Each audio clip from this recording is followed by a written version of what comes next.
I wrote something at PFT earlier today. There has been now for weeks, if not months, political pressure applied to the NFL as it relates to the broadcast antitrust exemption created by the Sports Broadcasting Act of 1961.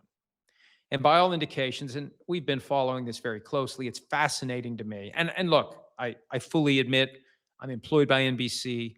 PFT is an independent entity that I completely own, but I also work for NBC.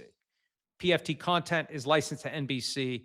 PFT is truly an independent entity, but I'm employed by NBC on Football Night in America and PFT Live, et cetera.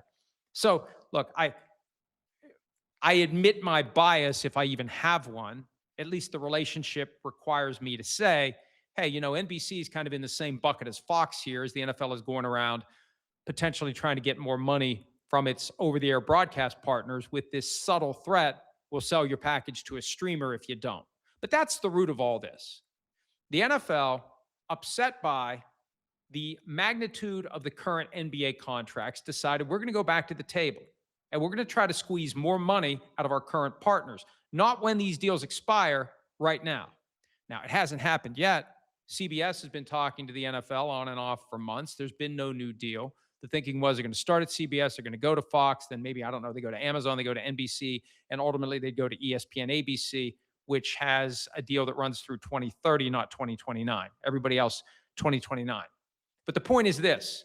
Rupert Murdoch, who ultimately owns Fox, didn't like it, and he started lighting all sorts of political fuses and creating real pressure for the NFL as it relates to the broadcast antitrust exemption. And there's two questions. One, does selling these packages to streamers or satellite services or cable, does that in and of itself violate the exemption?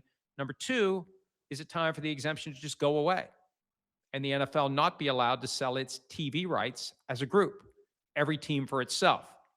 So that's all kind of out of the bag now. There was a hearing last week before the House Judiciary Committee. John Orend has reported that there's going to be some sort of legislation aimed at adjusting or tweaking the Sports Broadcasting Act and specifically the antitrust exemption.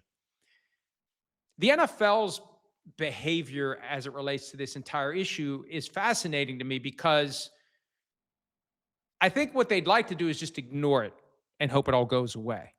Because if you engage, you give it credibility. You turn it into a story. It's hard for a story to become a story if there aren't two sides to it. So if it's just one-way political noise, okay, it maybe withers and disappears.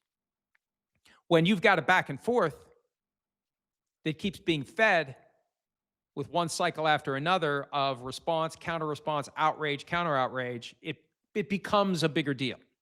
So the only thing the NFL had done so far, they've tried to make this case based upon the argument that 87% of all games are televised on free broadcast TV, which is an inherently flawed argument because you don't get 87% of the games for free if you are in a given market.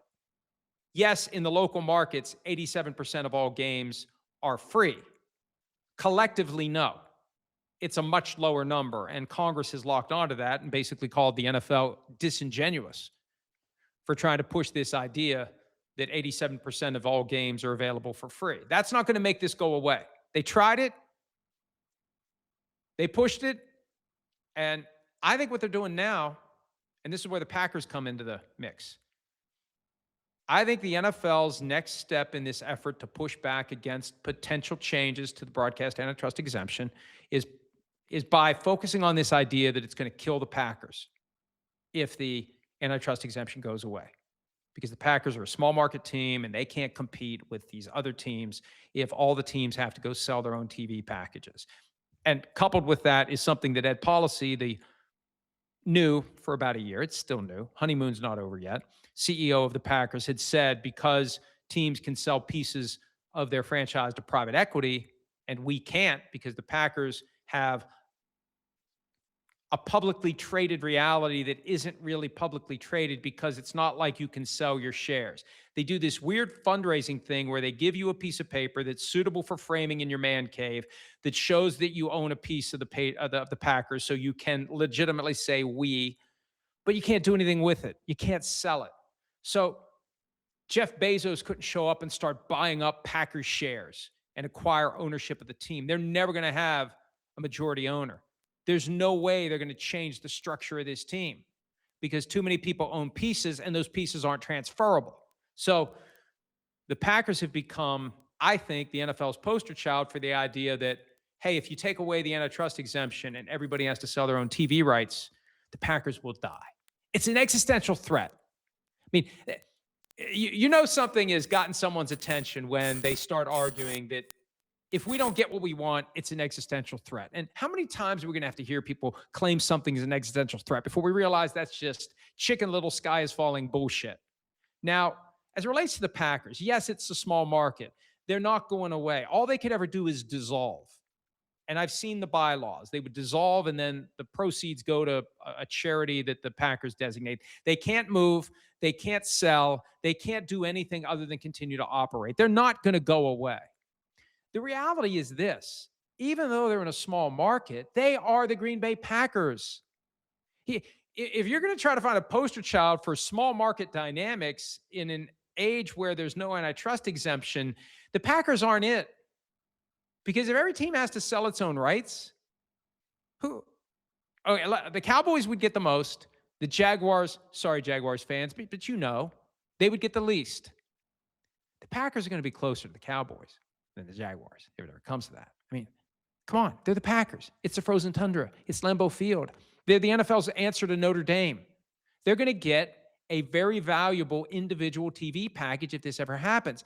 They'll probably make more money if there's no broadcast antitrust exemption. But just like they did last year, when they were the ones that proposed the tush-push ban at the behest of the league, every once in a while, the Packers will take one for the team.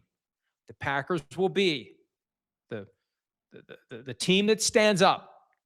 And that's why I reject this idea that there's any sort of threat to the Packers. It's actually better for the Packers if they can sell their own TV rights because they'll make more money than sharing it 32 ways. All you have to do is come in above the average. Whatever the average is, that gets split between 32 teams. What is it, $432 million per team? All you got to do is a little better than that, and you're ahead of the game. I think the deeper issue here is it shows that the NFL is concerned about what may happen with the antitrust exemption. I don't think it's going to go away, but it could get tweaked. And those tweaks could be problematic for the NFL. If this thing didn't have the NFL's attention, there wouldn't be a statement issued by the Green Bay Packers pushing back against the assault on the broadcast antitrust exemption. Hi, it's Mike Florio. Thanks for watching PFT on YouTube. Hit subscribe for the latest news and analysis from Pro Football Talk.